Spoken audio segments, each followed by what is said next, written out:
Well, hello out there. How's everybody doing? Is everybody favorite conservative in New York, Christopher Wright, here to present you with another one of my infamous walk and talk videos. So, what's today's walk and talk going to be about today? First and foremost, let me do a quick shout out to the Brooklyn Tea Party and the founder of the Brooklyn Tea Party, Glenn, for inviting me to do a speech at the Kings Highway Library. It was very enjoyable, amazing experience. So, quick shout out to them. Now, with that said, on to the walk and talk. And I want to talk about today his real name, Jussie Smollett, actor from the show Empire. And I want to wait a little bit to touch up on this subject. As you guys know, it's been something that's been brewing around the internet, social media, the news, everywhere. Everybody's been talking about this story. And at first I didn't really want to touch it, but you know, since it relates, because people were like, Chris, you know, why are you talking about this? This is not really politically based, but technically it is. Because you got to look at the situation and how they politicized it. So it starts off where, you know, the first he gets, you know, he's in Chicago and at a Subway, after leaving a club, goes to a Subway, you know, has a, you know, eating subs or whatever, eating a sub, like 2 o'clock in the morning. And it's 24/7 Subway, so it's in New York. I've seen them, you know, I was at one yesterday, matter of fact. So he's at the Subway, he leaves, and two supposedly attackers follow him, and it's, you know, they're Caucasians, and they are supposedly, and they attack him, and they have a noose that they put around his neck. They throw bleach on him, you know, all this, and you know, and while they're, you know, and when they leave after they're done attacking him, you know, beat him up, of course. And when they leave after they finish the attack, they are supposedly yelling out MAGA country. And, okay, so this is what I did. As soon as I first heard the story and it came out, I assumed, you know, because I'm not a person like that, I'm not seeing it here, so I don't just jump to conclusions. But it sounded to me like fake news. It sounded like a lie from the beginning of the story. And the reason why I'm saying that is because, you know, for one, I don't know any Trump supporter or anybody who is in the Trump campaign or anything that yells out MAGA country. Like, who does that? Like, that's unheard of. So that right there sounded to me like fake. Okay, that's made up. And it sounded like to me like a TV show script. You know what I mean? It just sounded like something like too good to be true for the left. You know what I mean? Like, you know how they are, and you know, want anything to just say, oh, Trump's racist, this, that, and the third.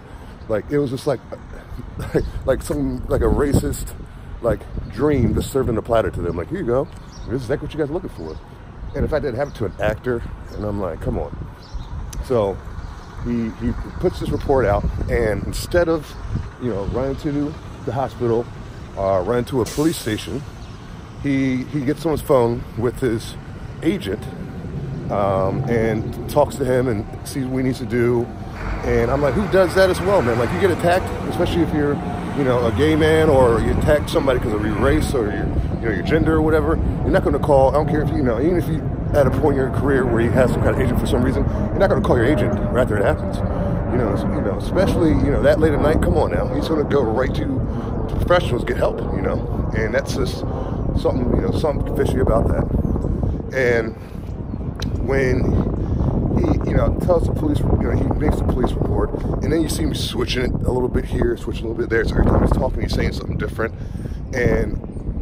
But to me, and they were like, seemed like they were like just trying to give it out to all the mainstream elements. They're just putting it out there. Who wants this story, man? Like, you know, and it's like they were trying to put it out there themselves, man. So I'm like, if you guys were, you know, really care about the situation, you would not be trying to politicize this also, you know. So, you know, and this is something that I always I've been getting on the left. And I've said, if you see my past videos, people that have followed me for a while, they know I speak on this. I speak on the victimhood mentality.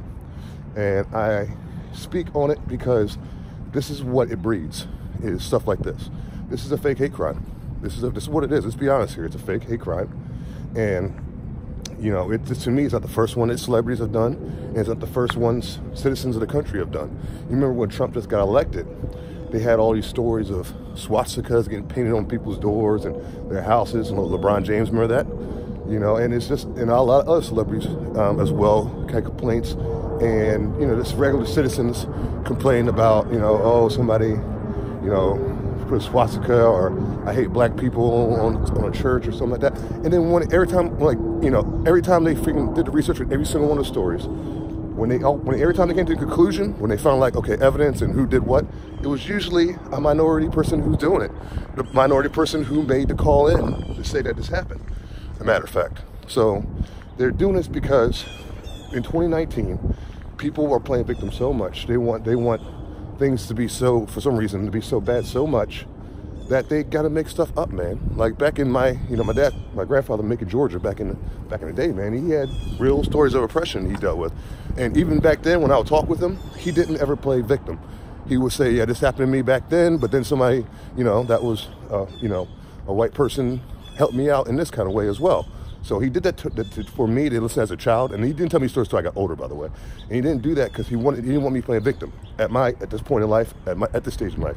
He didn't want nothing holding me back. He didn't want me to hold myself back. So he's like, no, this is not okay to have that kind of a mentality.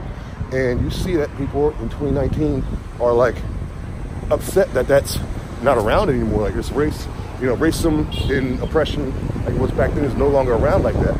So they're like almost angry to the point where they got to make stuff up just to have a story, man. And this is a perfect example of that. This is what's going on, and it's an issue, man. And this is why I'm talking about it, because it's now bigger than just TMZ or no. This is going to affect everybody, man. This needs to stop. And this is Jussie Smollett situation. I honestly think, because and as time went by, man, with Jussie Smollett, they did some more research, and you saw that the story was falling apart. He couldn't, stick to, he was coming out, trying to, cry and play victim and, hopefully enough sorrows, people just kind of sweep it under the rug. But I give the FBI credit because they stuck on it, man.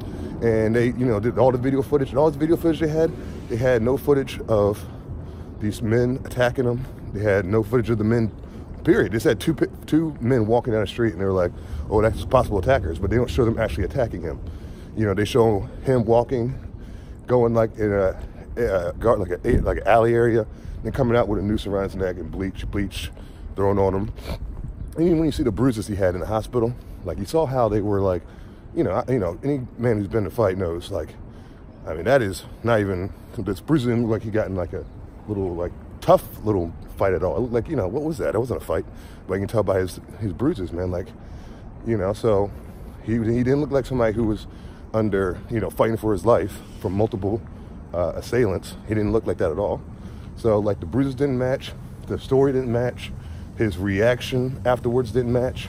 And then, of course, as we all know, recently, they captured the two assailants, and oh yes, freedom is here, and all that good stuff. And they turned out to be black dudes from Nigeria, two black dudes from Nigeria, man. It's like, here we go again, like I was telling you guys earlier, man. Like, if the FBI is able to dig deep enough, and I give the FBI credit because they really dug deep, man. Like, they traced it down to like it was the cloth that Jussie had from one of the men or something like that they traced back to a location where it was bought, and they traced it to one of the assailants, like, that's you're the guy who bought it, kind of thing. And they did work, man. So they worked hard for this, because this is a hate crime. So they really put extra effort in to find out who did this, a supposed hate crime.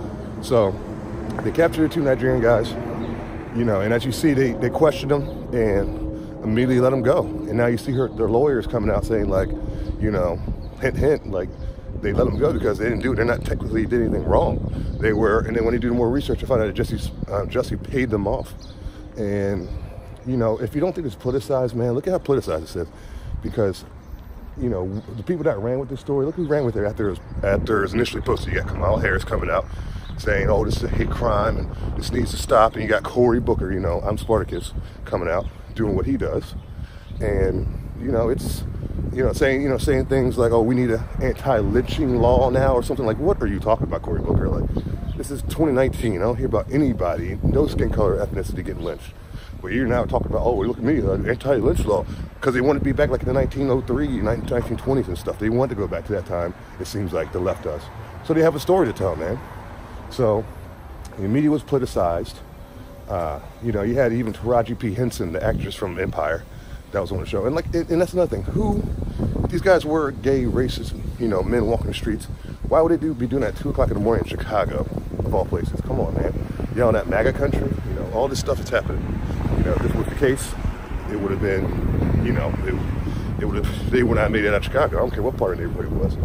And You know, it has happened like they said, 3 o'clock in the morning. Give me a break. Hold on 1 second here, across the street. So it happens, you know, that late at night in Chicago of all places. Nothing at all adds up, man. Come to find out, you know, it was paid protesters, man.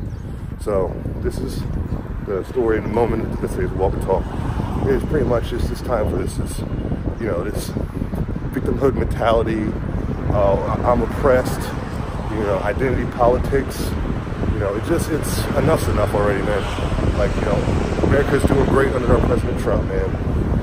You know, it's time for us to unite and just keep moving forward, man. And you see what side is trying to keep pushing us back, along with the mainstream media as their guidance to help them do that. So, you know, the evidence is out, man. Turned out to be, like I said, a fake hate crime.